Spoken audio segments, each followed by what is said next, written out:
Well, here we go again. Part 3, the transit update.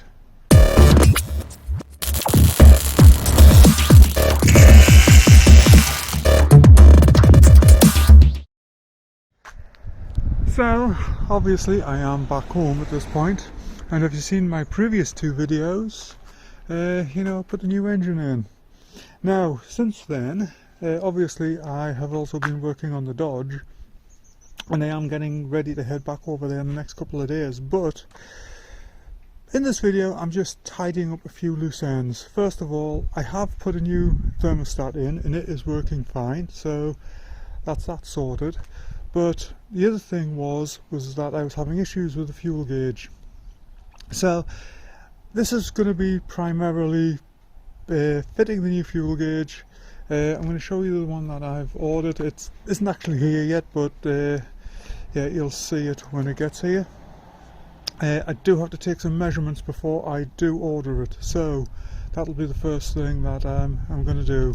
Other things I'm going to do is I am putting the oil pressure gauge in. I'm taking the amp meter out and putting the oil pressure gauge in. One other thing that I'm going to do is these aftermarket gauges. Now, one of the problems that I find is that, let's just unlock that. I guess I didn't.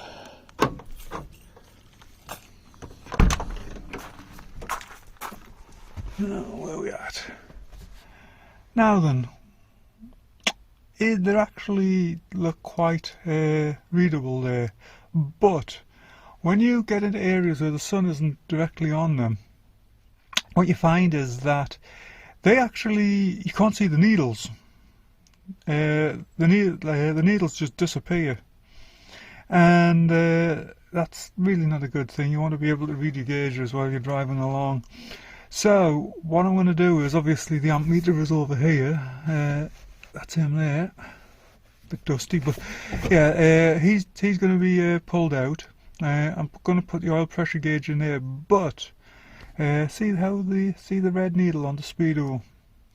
I'm actually going to paint the needles red. Now, fuel gauge, which is over here, the one that I do have, or the one that I am about to order, it also has a red needle. So what I'll do is I'm going to pop into town, just pick up some model paint, and yeah, obviously paint those needles red.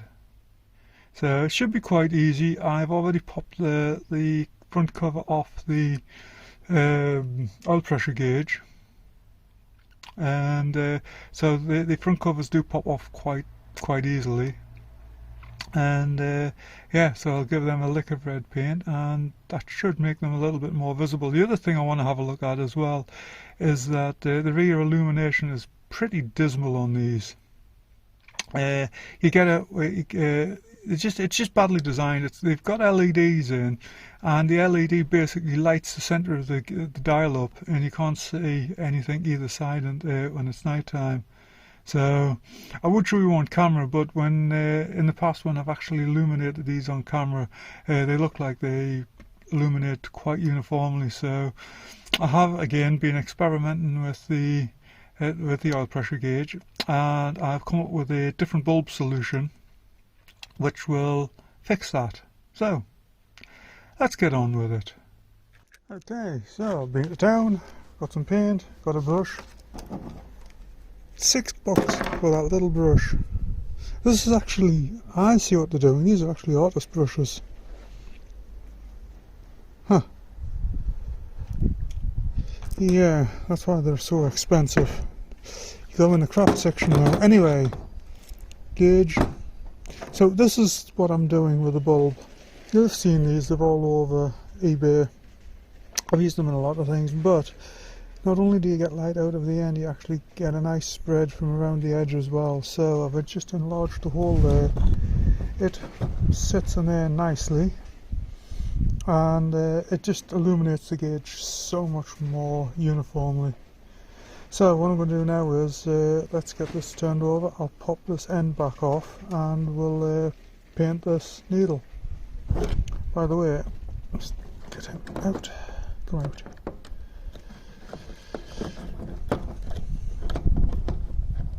There we go.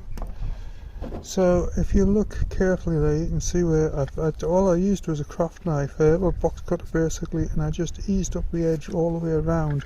Then this outer rim just pops off. So yeah, let's do that now, and then we will paint said needle. So that's that off. I need to clean that glass and everything. So what I'm going to do is I'm just going to get a bit of masking tape, which is mask underneath the needle. Then that way, if I get any drips of anything, it doesn't splash out. Now, if you look carefully, I assume this needle is supposed to illuminate, but it doesn't. So yeah. Anyway, let me get some tape. I'm going to tape up underneath here, all around underneath here, then we'll get some paint on that needle. Oh, here we go. I don't know, actually that's looking quite bright on the camera, but that is... this has obviously been sitting on the shelf for a very long time, so let's see if I can give it a damn good stir to actually get the colour that it's supposed to be. Okay, stage 1 complete. Just got to leave that to dry now. So, I've been giving this a good deal of thought. These gauges they don't live up to the reviews. And I am beginning, well, I'm not beginning to think, I've been thinking for a little while that maybe those reviews weren't as true as could have been. Temperature gauge always reads too hot. It actually reads up in the red, even though I have had another gauge hooked up to the van with this new engine in particular, a conventional gauge with a mechanical thermocouple, and it was fine. Temperature was fine. Obviously the fuel gauge has failed. Amp meter.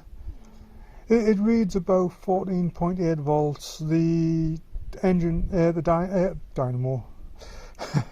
Been working on the old vehicles too long.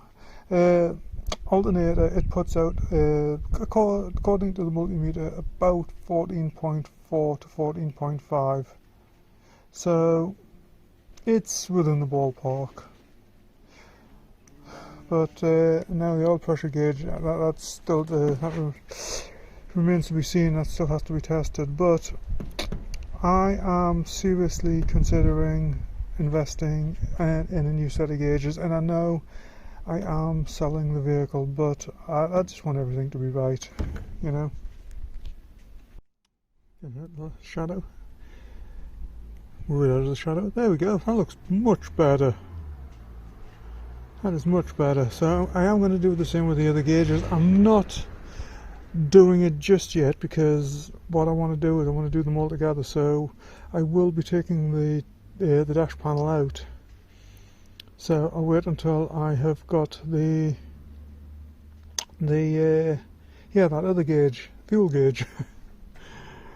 Yeah, but yeah, I'm happy with that. But I am gonna take a look, see what I can find, see if there is anything else out there. I mean, these weren't the cheapest on the market, but they weren't the most expensive either.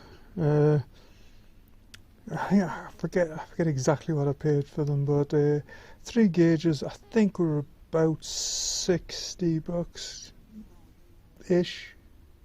I don't remember, it was round about that. Anyway, yeah, I expected a little bit more from them, but obviously not. Anyway, what I'll do is I'll come back with just a flat bladed screwdriver and just press this edge back over. It is actually very secure, but I'll make sure it's more secure. But yeah, one down.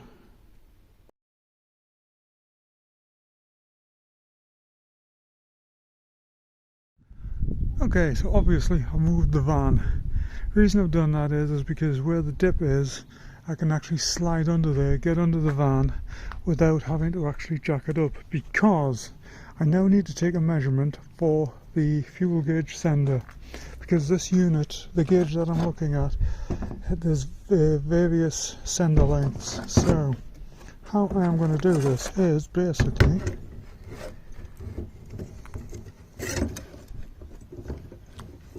of course, pull the end off, give me a moment. So theory goes as follows. Now, I know the fuel tank is flush with the floor of the van. I also know that the actual tank itself, the wall diameter, it is a plastic tank, so it is about 5mm top and 5mm bottom. Okay, we understand that. Next step is we need to actually determine the length of sender unit that I need. So the idea is that I will place this flush with the bottom of the tank. I will then put this underneath so that I can then just adjust this up, and that will give me the depth. Obviously minus 10mm. Now they are the several predetermined lengths of this for this sender unit, so what I will do is I will go with the closest down. So there's one 200mm, there's one 175, there's a 150, a couple of others, but basically I will determine which one is the closest to that. So obviously I don't want to go over it. If the tanks works out at a, I don't know, 192mm, I don't want to go with the 200mm one, so I want it slightly shorter, and that'll do two things. One, obviously it'll fit the depth of the tank, and the other is it will actually give a reserve, so when it does actually hit zero, when the gauge hits zero, there will be a small amount of fuel left in the tank, which is more desirable. Anyway, let's crawl under there and see what I can do. So, I don't know if you can see that, but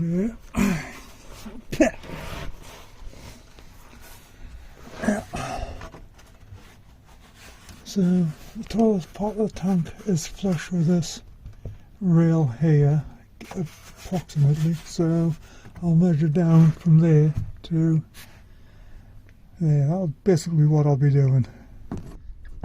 So that is approximately a good height, so let's get out and we'll actually measure this with the tape measure rather than just going off the steel rule.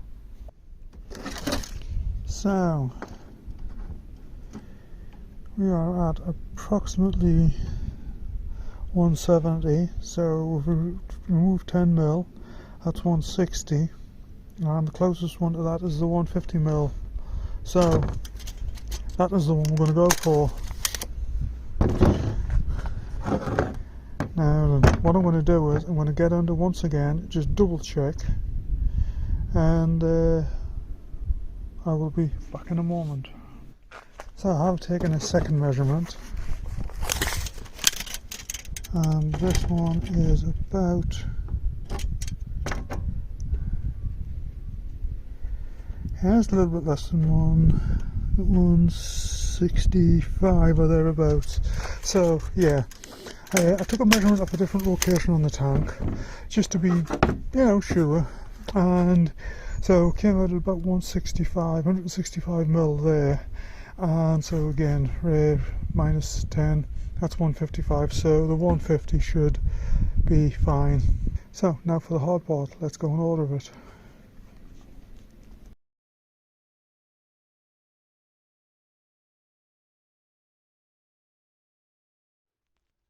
Well, gauges are now ordered. I am having them delivered over to the shop rather than here, because I'm obviously packing the van up. I'm heading over there to finish off the Dodge. I'm leaving tomorrow, so I'm just taking it easy today, but yeah, I will be getting into that well, basically straight away. So just getting the van loaded up. So the one problem I'm having is that I can find, I've got a, well, fuel gauge. I'll stick some pictures up of everything that I'm changing, but I'm having trouble getting an oil pressure gauge. Yeah, only one I can find anywhere is basically the same one as I've already got, so I think I'm just going to have to run with that for the time being. The swap meet's on again in a couple of weeks, so I will be heading over there again, and hopefully, last couple of times it's been pretty poor. A lot of the main dealers haven't been there, so hopefully this time when I'm over, yeah, more of the big dealers will be there. But while I'm here, let's have a look at the dates. God, I need to get this cleaned out. So we have got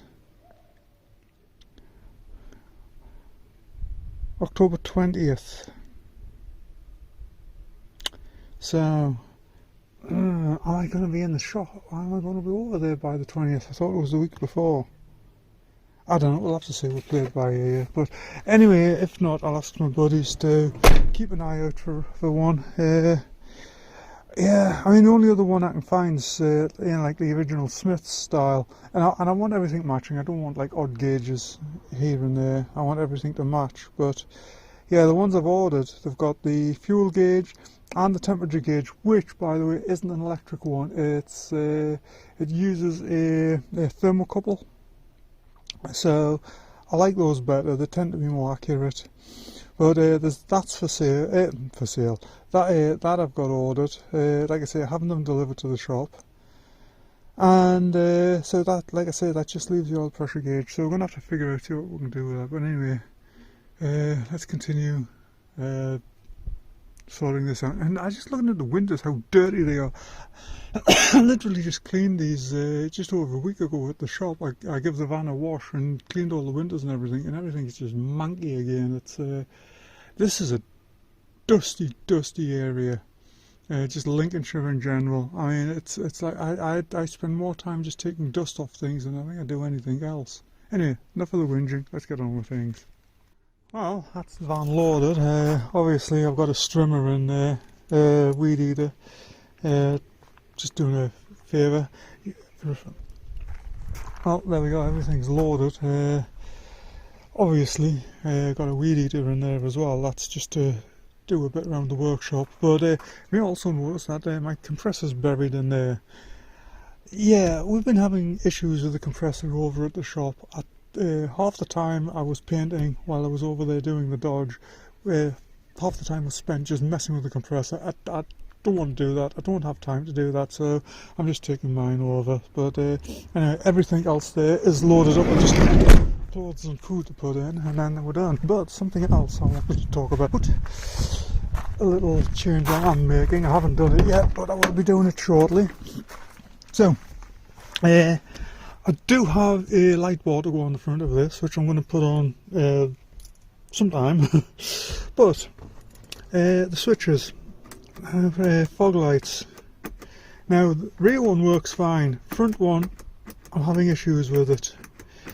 It actually illuminates when it's switched on, but what happens is that it doesn't actually turn the fog lights on, and it's just not making a proper contact in there. This one here, I'm going to actually hook.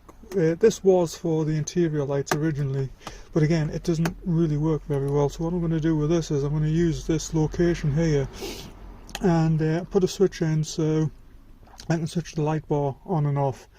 I'm not doing that yet. I'm going to do that when I get back, but these are the little switches that I've got, so they're about the same size, so they'll fit into there nicely. But what they will also do is, well, obviously you're not going to see it here on camera, but when you press them in, they illuminate. So basically I've got a, what have I got? I've got a white one for the fog lights. Yeah, that's right. A white one for the front fog lights, a red one for the rear fog lights, and there'll be a blue one for the yeah, that one. Oh, for God's sake, for the LED strip. Although that the LED lights, they will only come on high beam.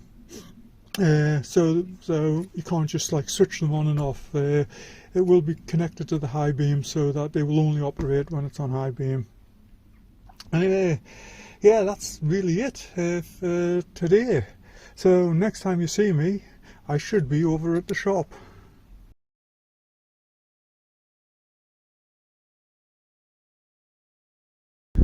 Well, it's the next day, and obviously it's raining, so I'm at the shop. What's up, guys? Well, finally we're going to try and get the gauge done in the van, well at least the sending unit, but this is what I bought. Obviously I have opened it just to make sure everything's there, but this is the kit that I am trying this time. So obviously that's going to be the gauge, but we've got that, we've got the sending unit, and we've got some cable connectors. So let's have a quick look at the sending unit. Okay. Now I have not had this out. All I made sure was everything was actually in the packaging. So I have to get myself a new camera sorted out. I can put things on the tripod.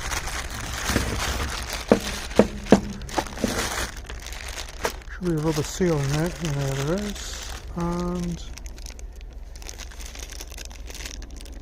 interesting. Bolts. But no packet of bolts, but no, just bolts but no nuts. Huh. Okay, so obviously not self-tapping or anything. And there is 1, 2, 3, 4.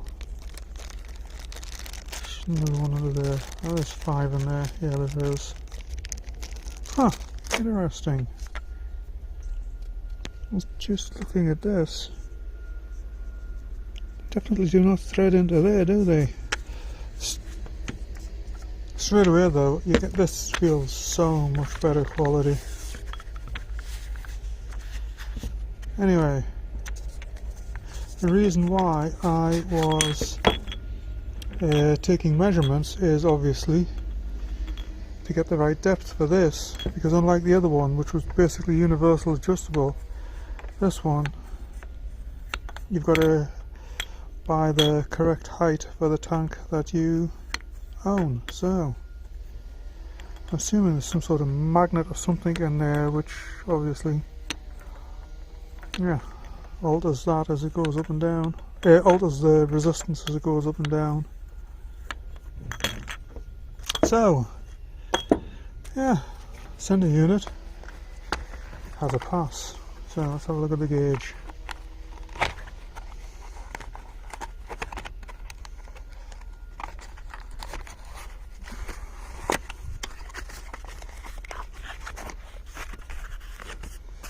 I wish I could get the rest of the gauges in this from this company, because like I said, I've already looked at these. They have basic wiring. This one has built-in illumination, so it has the, let's see, obviously positive and negative. It also has a, well, positive, negative, which is your ground. It also has your feed to the sender unit, and it has your, what else does it have? It has the connection for the illumination. So instructions, we'll need those because that does have a little wiring diagram on there. And there we have the gauge itself. Now obviously it has a chrome bezel. So the temperature gauge which I have on order, which is basically the same as this, also has a chrome bezel. So what I'm going to do with the oil pressure gauge when I put it in, that I'm going to actually strip the paint off and just polish the aluminium underneath and then just clear coat it, which should do the same thing. But very nice looking gauge that. Obviously this is a multicolour one, so you can, little button there you can use to set all the different colours. So that's basically it. I will, if I remember, put a link to this in the description below, and to the other gauge that I've got ordered. Yeah, so what I've got to do is I've been putting this off. So basically I'm just going to jack this edge side of the van up so that I can just loosen the tank off and just let it drop down. I don't want to take it all the way out because these are a pain to get out, these tanks. You need the van up really, really high, so as long as I can just get it to an angle where I can get my hand in and do the doings, then I'll be happy. Obviously the van needs a wash. It's been horrendous around here the past few days. It's been like friggin' monsoon weather. So, but yeah, we've had a couple of nice days. If you watched the Dodge videos, you know I was going to be working on the LDV. That's why all the tools are out over there. But so this is the next one. So let's go. I think, well, we'll get a jack over here first, and axle stands, and then we'll take it from there. Well, she's up in the air. I haven't went too high at the moment because what I need to do is I need to drain the fuel out. So all I'm going to do is hook it up to the van's own fuel system. Basically that new pump that I put in, I'm going to disconnect that, hook a bigger pump up, and then just use the van's own pickup to draw fuel out and see how much I've actually got in here, because I have no idea. I think there might be at least 4 or 5 gallons. I'm not sure, there may be more, but we're going to find out one way or another. Oh, doing better than I thought. Yeah, that about 5.5 gallons there. So, actually about 6 gallons if you do US gallons, but yeah, about 5.5 gallons. That's what was in the tank, and so yeah, more than I thought. Anyway, let's get on and get the sender unit changed over. Well, there's the old sender unit out. I've only dropped 2 bolts on this fuel tank, so not bad, 2 out of 5. So, as per usual, things are more complicated than they first appeared to be. This is the actual mounting plate off the old sender unit.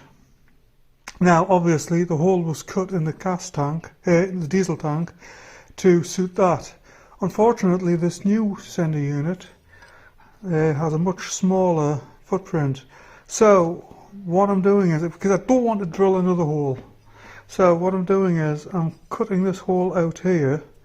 I'm going to mount this plate back in. Obviously all the internals have been removed from it, and then the new sender unit will bolt or screw to this. Now if you're wondering why I'm drilling holes like this rather than using a hole cutter, I've left all my hole cutters back at home because I didn't anticipate this, and I don't actually have a vehicle to go into town and buy one because everybody's away. I'm the only one here, and yeah, and I've got no fuel tank in the vehicle, so but what I'll do is I'll drill these holes, go around with this and just clean it all up. So you know, it's a bit more time consuming, but it'll work. Well, we're just about all packed up there and ready to head off.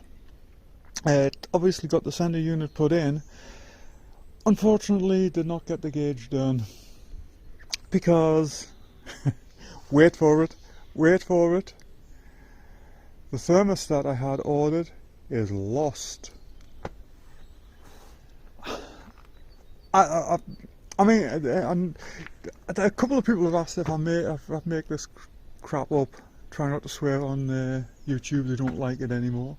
But no, it was supposed to be delivered here actually 4 or 5 days ago now. Yodel this time, and it just vanished off the radar. Have had a message from the seller this morning. It's Monday today. I was supposed to be leaving yesterday, but that doesn't matter. And they want to now deliver it to this address tomorrow. I won't be here. I've got to go back home. I've got work to do, and I've got to do that at home. Can't do it here. So I have managed to get a hold of the carrier, Yodel, and they are now supposedly delivering the gauge to my home address tomorrow. Yeah. Let's wait and see what happens there. That's why I have not put the that's why I did not put the fuel gauge into the cluster, because I want to do it all together. You know, steering wheel has to come off, cluster has to come out, everything's got to be disconnected. I don't want to be doing it 2 or 3 times. So yeah, obviously. So we will get back to this when I'm at home.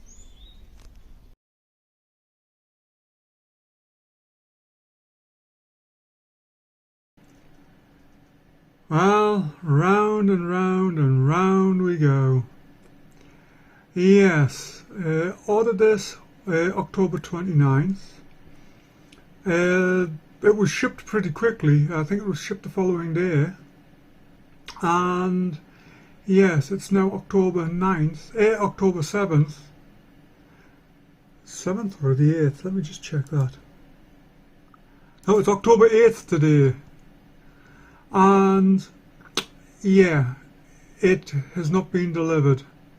Again, it was supposed to be delivered today. I have been on the live chat with Yodel, the delivery company, and basically they have said that the information on the package does not match my information, so they can't talk about it. I have to go back to the supplier. I am just so tired of this. I have spent more time sitting at this computer trying to get lost items sorted out than I really wish to talk about. Obviously, well, actually I do wish to talk about it because I want to whinge. But yeah, that was the gauge I am waiting for. I mean, basically I can't do anything on the transit because I don't want to take the dashboard out multiple times. So that is what I'm waiting for. And yeah, it's off in the ether somewhere. So basically at this point I have asked for a refund, and I am just going to see if I can find it elsewhere. I'm going to have a look on Amazon. At least for the most part I haven't had too many problems with Amazon. So yeah, wish me luck. Okay, so I am sitting looking at temperature gauges here. Oh, so I'll move the Coke can out of the way. So I'm sitting here looking at temperature gauges here. Now, I have started to notice something. Now, a lot of these gauges, this one's in Celsius obviously, because there's a big C there, but for example, a lot of them have these smart alarms on. Where is it at? Mentions it somewhere there. Oh, there. So it's informing me that this will actually raise an alarm at around about 95 degrees Celsius, which is, I guess, somewhere about 200 Fahrenheit. But now, I was always taught that road vehicles, cars, vans, trucks, like pickup trucks, etc., generally, their temperature range for the engines are somewhere around 195 to about 220, 225 Fahrenheit. That's about, give or take, 90 to about 105, maybe 110 Celsius. So, these gauges, and they all seem to be doing the same thing. They don't really seem to show enough temperature, or at least they're showing temperatures, you know, basically your needle is going to be sitting at the upper part of the temperature range. So, what I've noticed with a lot of these gauges is they're also advertised for marine purposes, basically boats, cars, trucks, you know, anything that has a temperature gauge. And I'm just wondering, do boat engines operate at a lower temperature? Because I know a lot of boat engines, they don't actually have a cooling system like you have on a car where you have a radiator and everything. They take water in, it's pumped through the engine, and then I guess pumped back out again to keep things cool. So I'm assuming that that is going to run the engine, operate the engine at a lower temperature than you would see in a car. or a van. And yeah, so I'm wondering if all of these gauges are basically marine gauges that all sellers are also trying to sell for cars. It is just a thought, but yeah, my search continues anyway. Well guys, I think this is probably a good place to bring this video to a close. I was not expecting to go into a part 4 with this, but hey, here we are. Again, thank you for watching. Take care, and yeah, come back next week. You'll never know what you're going to find. Have a good one.